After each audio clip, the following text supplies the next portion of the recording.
is not that you might complete, not that you might, that it might complete you, but that you may share your completeness with another.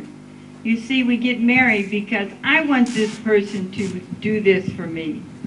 And one of the reasons we're having so much trouble today is we get married for many of the more wrong reasons. It's not in fulfilling another person or wanting to complete their life with you and to have a strong commitment, but many times it's from peer pressure, it's from parent pressure, it's from sexual attraction. There's so many things. Some people don't want to be wait alone. A minute. We don't use sexual attraction, dear. It's sattvic chemistry. Sattvic chemistry. That's the right That's problem. what one of the young adults, the boys, came up with. They wanted to say sexual attraction for expectation, and they said sattvic chemistry. But basically, it's need fulfillment. Okay, I need you because you're going to fulfill this need for me, and that's not the best reason for us to get married. So young adults say to me, but Auntie, what do I do? What do I do while I'm waiting for this person? And I say, get rid of all your expectations. You know them, because if you got them, you're going to get in trouble. Okay, what's the next one? Life is a game, play it. We have all kinds of games. All kinds. Now this is what happens. When you get married, you're in the honeymoon stage and you're trying to please one another a lot. Then as time passes, you start playing these kind of games. Male and female games, parent games, opposites games, and ego games. Now, Robert mentioned to begin with, and there's two different kinds of opposite games. One is, you'll find that when you marry someone, your background can be opposite. For us, he was the youngest. I was the oldest.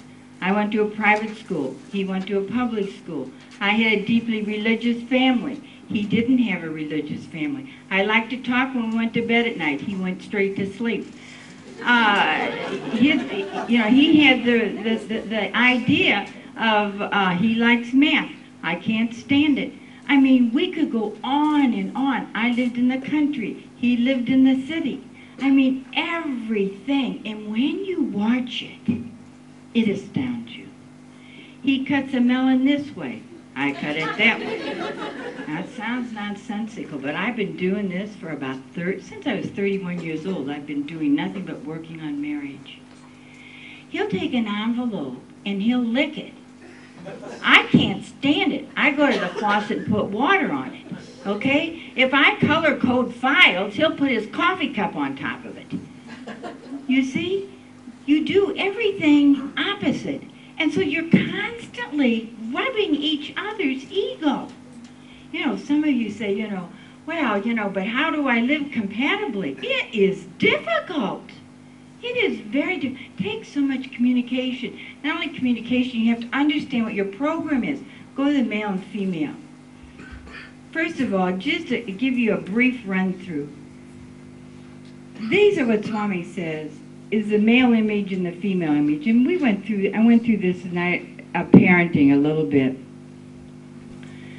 Now, these roles, of course, should be integrated. I should have male and female balanced energy in me and the men as well.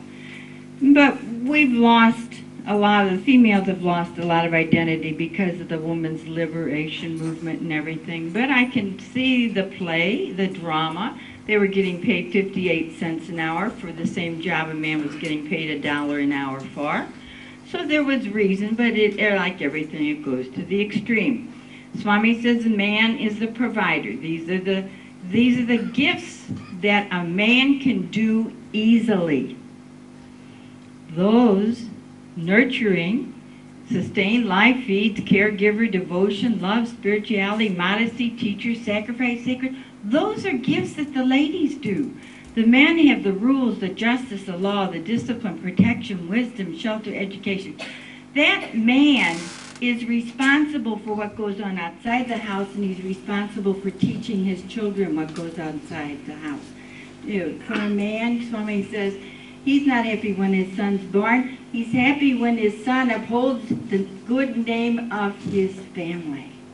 So the man is focused on outside the house. Women are focused on what goes on inside the house.